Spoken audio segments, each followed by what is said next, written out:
ça fait longtemps que je l'ai pas fait, mais je tiens à vous remercier puisque ce matin, enfin dans la nuit, on a dépassé les 2700 abonnés. C'est vraiment très gentil de votre part, je vous remercie beaucoup. En ce moment, il y a pas mal de gens qui me découvrent et tout, donc c'est plutôt cool, je vous remercie. Et bien sûr, au cas où on a des ultra rares, on a quelques pochettes. Une pochette Modisma, une pochette Mega Ectoplasma très jolie,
ambitieux. On verra. On continue avec un starter de type plante Wistempo. Il attaque en frappant frénétiquement avec son bâton. Son enthousiasme grandit à mesure que le rythme s'accélère. Un Pokémon un petit peu musical. Voilà, très joli. Un petit singe de type plante. J'aime beaucoup. Personnellement, moi je ne prends que les starters de type plante à chaque fois que je fais un Pokémon. Je sais pas pourquoi. Je suis attiré par les starters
pourquoi pas une secrète? On n'a pas une secrète sur cette série-là.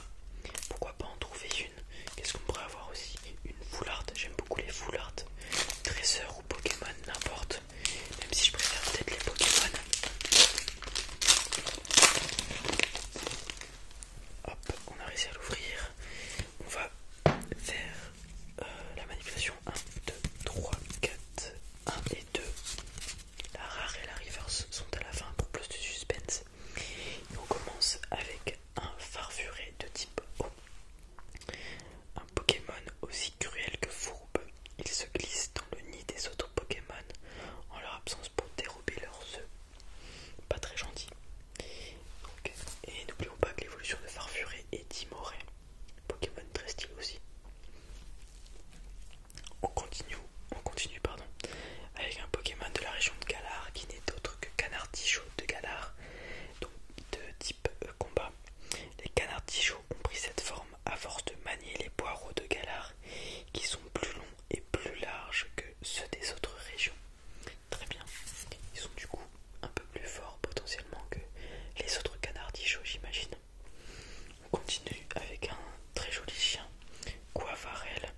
Sa fourrure pousse indéfiniment, mais il refuse de se faire couper la toison par une personne en qui il n'a pas confiance. Du coup, un Pokémon très très fidèle.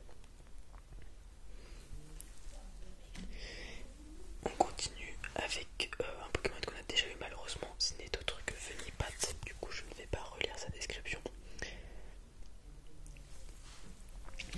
Alors on enchaîne avec la sous-évolution du Pokémon rare qu'on a eu juste avant, ce n'est autre que Gamors bien sûr, donc c'est Tobali. Alors son corps est couvert d'une douce fourrure, elle le protège du sentiment de froid quand il se déplace en roulant sur la glace. Voilà, Obali, Obali, Obali, Obali, Obali, Obali, Obali. Hop. Nous sommes déjà arrivés à l'énergie qui est une énergie de type électrique. Voilà. Alors, encore un dresseur, un supporter qu'on n'a pas eu lors de cette ouverture. Saturnin. Piochez 3 cartes. Si vous avez pioché des cartes de cette façon, votre adversaire défausse ses Pokémon de banc jusqu'en avoir 3. Ok, ouais, pourquoi pas. Donc vous voyez, c'est ce que je vous avais dit tout à l'heure. Piocher 3 cartes, d'habitude c'est ça. Donc là on l'a retrouvé ici. On continue avec un autre dresseur, mais cette fois-ci c'est un objet, donc on attache un Pokémon. Gant désherbant. Ça fait les attaques du Pokémon auquel cette carte est attachée inflige 30 dégâts supplémentaires au Pokémon plante active de votre adversaire. Alors c'est ok, mais du coup ça, il faut forcément que ça soit un Pokémon de type plante en face, sinon ça sert à rien. Donc ça serait pas un... Honnêtement, je ne connais pas la méta Pokémon en ce moment, mais s'il n'y a pas de Pokémon de type plante qui sont forts en ce moment, ça sert à rien. On continue avec l'énergie, l'évolution de Watt qu'on a eu tout à l'heure. Il accumule de l'électricité dans sa toison duveteuse. D'accord, je ne connaissais pas ce terme. Il en a tellement stocké qu'il en a perdu sa laine par endroits. Très bien. Évolution de Watt, l'énergie. Donc de type électrique. Électrique. Alors, on va continuer avec la reverse qui est une rare reverse encore. On a un petit peu de chance. C'est Sépia